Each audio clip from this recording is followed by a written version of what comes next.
You'd think owning a quiet piece of farmland out in the country would mean peace and privacy, but that all changed the day the Karen sisters showed up. It started small, a shortcut here, a quick stroll there. At first, I didn't think much of it. Two well-dressed women cutting across my land in heels and sunglasses like they were late for brunch. But when I asked them, politely, to stay off my property, the response I got was pure entitlement. "We've always walked this way." Like that gave them some kind of ownership. Days turned into weeks, and their shortcut across my crops became a daily routine. They'd even start waving sarcastically at my security cameras. Then came the real kicker. One of them started parking her white BMW halfway on my field like it was her personal driveway. I confronted them again, calmly, and all I got was a scoff and a "relax. It's not like you're using this land for anything important." That was the moment I knew they weren't going to stop. These weren't clueless neighbors, they were professionals at pushing boundaries.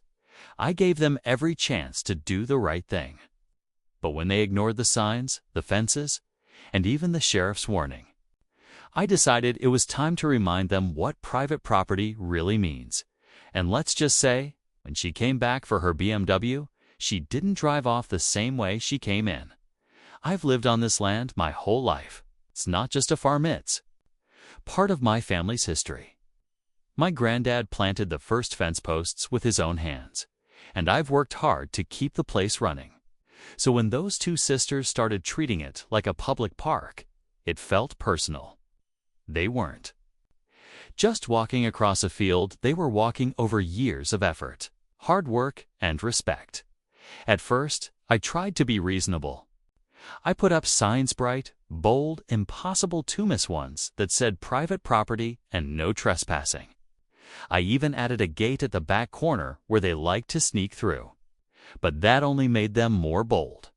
The next day, I found the gate wide open and tire marks cutting through the edge of my cornfield. The BMW, again. Like it was some kind of joke. The thing is, they didn't even live nearby. They were from 2 neighborhoods over, but they claimed the path through my land saved time on their morning runs and errands. One time, I overheard them laughing on the phone, calling my place a shortcut with a view. It wasn't just about convenience. They enjoyed pushing limits. I filed a report with the county, even had a brief word with the local sheriff. He said unless they caused damage or got caught in the act, there wasn't much he could do. That's when I realized, if I wanted this to stop, I'd have to handle it myself, quietly, creatively. The breaking point came one morning just after sunrise. I was loading feed into the barn when I heard laughter loud, echoing through the trees. Sure enough, there they were, strutting right through the middle of my pasture like they were on a Sunday stroll. One of them actually had the nerve to toss an empty coffee cup on the ground. I called out, but they didn't even flinch. Just kept walking, like I was background noise on their personal shortcut. I checked the cameras later. They've been doing it more often than I realized, sometimes twice a day, and once even bringing along a few friends. The BMW, shiny and smug-looking, was always parked just inches off my gravel path, one tire barely on the edge of the field. She was daring me to react. Meanwhile, the corn in that area was starting to show signs of stress-crushed stalks, broken rows. I wasn't just losing space, I was losing yield. That's when I started hearing whispers from nearby farmers. Turns out, this wasn't the first time these sisters had ignored boundaries. They'd done something similar at a vineyard last year, claimed it was a scenic detour, and made a mess there too. One neighbor said they came from money, always got their way. And when someone tried to push back, legal threats, HOA complaints, noise reports. It was always the same pattern, but this time they weren't dealing with a vineyard or a suburban cul-de-sac. They were on my farm now. I was done being quiet. I spent the next few days watching and waiting. Every morning, like clockwork, that BMW would roll up, hugging the edge of my property. And every evening, fresh footprints cut through my fields, like a slap in the face. But instead of getting angry, I started getting strategic. I mapped out their exact route where they entered, how long they stayed on the land, and where they always seemed to park. If they wanted to treat my farm like their personal shortcut, they were about to learn how farmers deal with repeat pests. I didn't tell anyone what I was planning, not even my neighbors. This wasn't about revenge. It was about setting boundaries where the signs and words had failed. I made a few quiet adjustments to the path, nothing harmful. Just enough to make things ... inconvenient. A little mud. A little wire fencing tucked where it wouldn't be seen until it was too late. And right at the edge where she liked to park. I laid down a patch of soft, untreated soil. Looked solid. Wasn't that morning the sky was dark with a storm rolling in. I saw the BMW turn in. Same routine, same confidence. She stepped out, tossed her scarf over her shoulder, and started across the field like she owned it. But when she came back an hour later, heels muddy. Annoyed expression in full force, her smirk faded fast. The BMW's rear tires were already sinking, and the storm hadn't even started yet. She stood there, staring at her BMW like it had personally betrayed her. The back tires were buried halfway in mud, and with every step she took toward it, her expensive heels sank deeper into sea. Expensive heels sank deeper into the soft ground. I stayed quiet, watching from a distance with my arms crossed. I figured she'd call for help, maybe complain, maybe scream. And she did, just not in the way I expected. About 10 minutes later, a second car pulled up. Not just anyone, her sister. The one who had been the louder of the two, always waving at my cameras like it was a joke. But this time, she wasn't smiling. She was on the phone, pacing, clearly annoyed. That's when I heard it. He did this on purpose.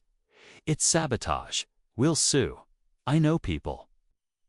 They didn't realize the mud was just nature doing its net job after days of rain. I didn't touch their car. I didn't have to. But then I noticed something strange. She wasn't calling a tow truck. She was calling someone else. A man showed up 20 minutes later, dressed in a sharp suit, not farm local at all. He didn't look at the BMW, he looked at my house. Then he started taking photos. That's when I realized this wasn't just a neighborhood problem anymore. They were trying to turn the whole thing into a legal mess. False claims, made-up damages, and now some guy pretending to be a property investigator. The BMW was stuck, but it looked like they had a bigger plan. The guy in the suit circled my property like he was sizing up a crime scene. Clipboard in one hand, phone in the other. Taking pictures of everything from my fence to the mud around the BMW. I didn't say a word. I just filmed him right back. Quiet, calm, no threats, no yelling. Just facts. After all, my security cameras had weeks of footage. Every trespass, every shortcut, every smug little wave. When he finally approached me, he cleared his throat and said, "We may have a civil complaint here. The sisters allege you altered the terrain with intent to trap the vehicle." I just smiled and pointed at the sky. It's called rain. Welcome to the countryside. That's when the sheriff pulled up. I hadn't called him, but apparently one of my neighbors had. They'd seen the extra traffic, the strange guy with the clipboard, and figured something was off. The sheriff, already familiar with the situation, walked over, tipped his hat, and said, "We reviewed the footage. Everything's clean. They've been trespassing for weeks. And unless they want to explain that to a judge, I'd suggest they call a tow truck and move on."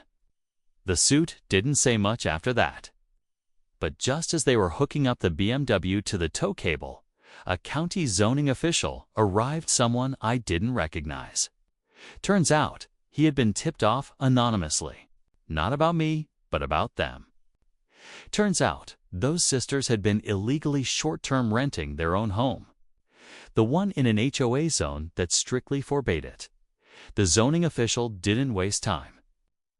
He walked right past the stuck BMW and went straight to the sister, with the phone glued to her ear. He had papers in hand, questions ready, and that same no-nonsense tone I'd heard from the sheriff earlier. Apparently, someone, maybe a neighbor fed up with the traffic, had submitted evidence about their short-term rental scheme. Photos, listings, complaints, and it wasn't their first offense. While the tow truck hauled the BMW out, leaving deep ruts in the muddy edge of my field, the sisters stood off to the side, visibly rattled. Their plan to paint me as the villain had officially backfired. What started as trespassing ended with legal investigations, just not the ones they were hoping for. Over the next week, things changed fast. No more surprise visits, no more shortcut through my land. The sign stayed up, and the gate remained locked, but I never needed to reinforce it again. Word got around. Even the local feed store guy heard the story, and let's just say, folks weren't exactly sympathetic toward the sisters.